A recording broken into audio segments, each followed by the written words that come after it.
Greetings, IB history students.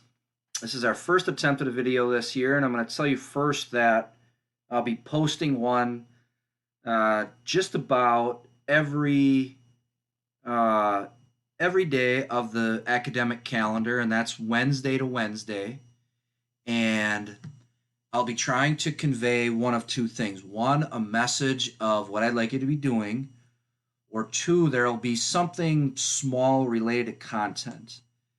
They'll always be shorter than 5 minutes and hopefully keep it to somewhere around 3 minutes. So the first thing that we're going to talk about is Napoleon, a little bit about Napoleon and what Napoleon gave rise to. So last year you studied the French Revolution that took place in 1789. That was influenced by what had taken place in the United States. And following the French Revolution, over a number of twists and turns, this short fellow by the name of Napoleon eventually would elevate himself to become the emperor of France. He had extreme power and was very, very talented at warfare.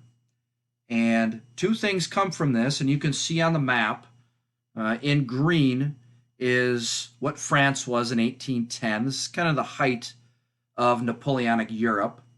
In lighter green down here, like in Spain, and in this area, which is mostly today Germany, you'll see that Napoleon controlled that area, or the French controlled that territory. And almost every other part was either in an alliance with Napoleon. That's all the purple.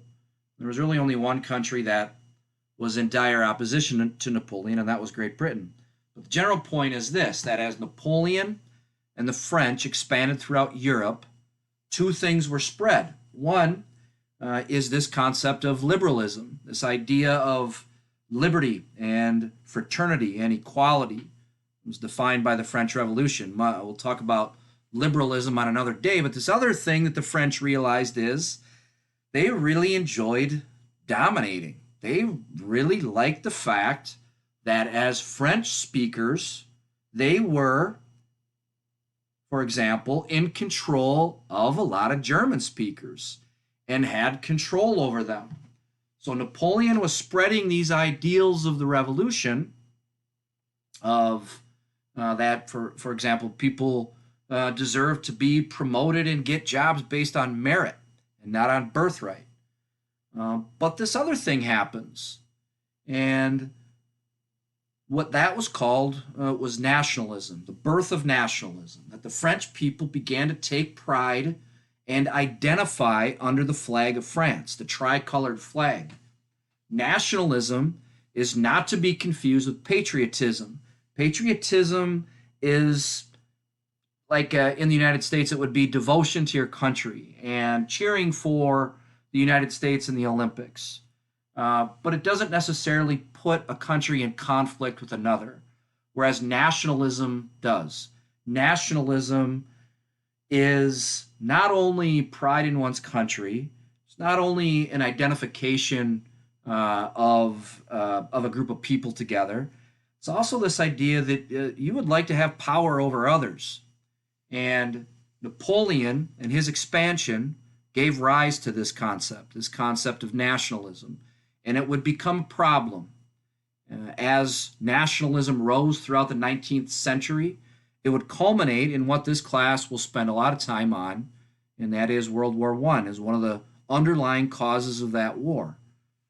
So this concept of nationalism is incredibly important.